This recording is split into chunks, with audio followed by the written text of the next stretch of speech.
আসসালামু আলাইকুম রহমতুল্লাহি ওয়া বারাকাতুহু। প্রিয় দেশবাসী, মুমিন মুসলমান ভাই বোনেরা, যে যেখান থেকে আজকে আমাদের এই ভিডিওর ছোট্ট প্রোগ্রামটি দেখছেন, সবাইকে আন্তরিক সালাম ও মুবারকবাদ জানিয়ে ভিডিও প্রোগ্রামটি শুরু করা যাচ্ছে।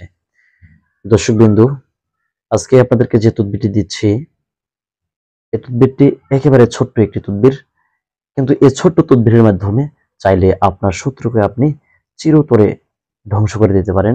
একেবারে সহজ, এর চাইতে সহজ তদবির আমি কখনো আপনাদের সামনে উপস্থিত করেছি কিনা সন্দেহ। আপনাদের মনে রাখতে হবে, এই তদবিরটি করার জন্য অবশ্যই চন্দ্র মাসের শেষ 10 দিনের মধ্যে এই তদবিরটি করতে হবে। চন্দ্র মাসের শেষ 10 দিনের মধ্যে।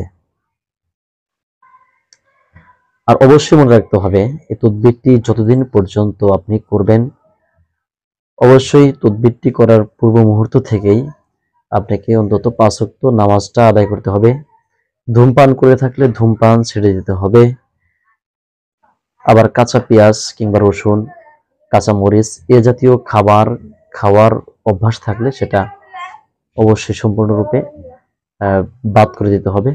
এরপর এই তদবিরটি করার জন্য আপনাকে উদ্বুদ্ধ হতে হবে। অনেকেই রয়েছে যারা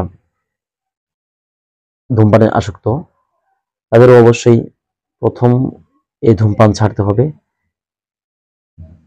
মোট কথা, মুখের মধ্যে যেন কোনো ধরনের দুর্গন্ধযুক্ত না থাকে। এরপর যখন আপনি তদবিরটি লিখবেন, ওই সময়ে আপনাকে মুখে তিতা জাতীয় কোনো বস্তু দিয়ে লিখতে হবে। তিতা জাতীয় তদবিরটি লিখতে সময় তিতা জাতীয় কোনো খাবার বা কোনো কিছু দিয়ে আপনাকে লেখা শুরু করতে হবে। লিখতে হবে কি, আপনাদেরকে স্ক্রিনের উপর আমি দেখিয়ে দেওয়ার চেষ্টা করতেছি। এই কফ অক্ষরটি, কফ, এই কফ অক্ষরটি 22 বার লিখতে হবে কোনো একটি খাতার পেজ কিংবা পবিত্র কোনো খাতার মধ্যে।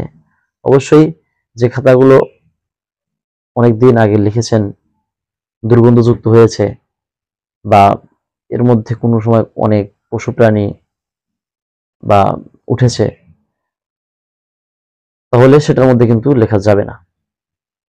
অবশ্যই একটা পাক পবিত্র খাতার কোনো পেজের মধ্যে আপনাদেরকে প্রথমে 22 বার আইন না, সরি আইন না, কফ, কফ অক্ষরটি সুন্দরভাবে লিখতে হবে। লেখার পর নিচে শত্রুর নাম লিখতে হবে। লিখে কোনো একটি ভারী পাথর কিংবা কোনো জিনিসের নিচে রেখে দিতে হবে। আর এতে করে আপনার শত্রু যে আপনার উপর শত্রুতা করে আসছে, সে ধ্বংস হয়ে যাবে। তাকে ধ্বংস করতে হলে এই তদবিরটি আপনাকে করতে হবে।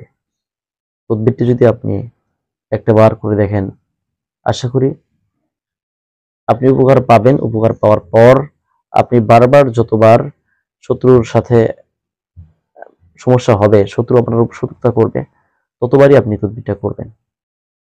যদি আপনাদের বুঝে না আসে, তাহলে আমার নাম্বারে যোগাযোগ করবেন, আমি আপনাদেরকে সুন্দরভাবে বুঝিয়ে বলার চেষ্টা করব। এতক্ষণ সাথে থাকার জন্য ধন্যবাদ। আসসালামু আলাইকুম ওয়া রাহমাতুল্লাহি ওয়া বারাকাতুহু।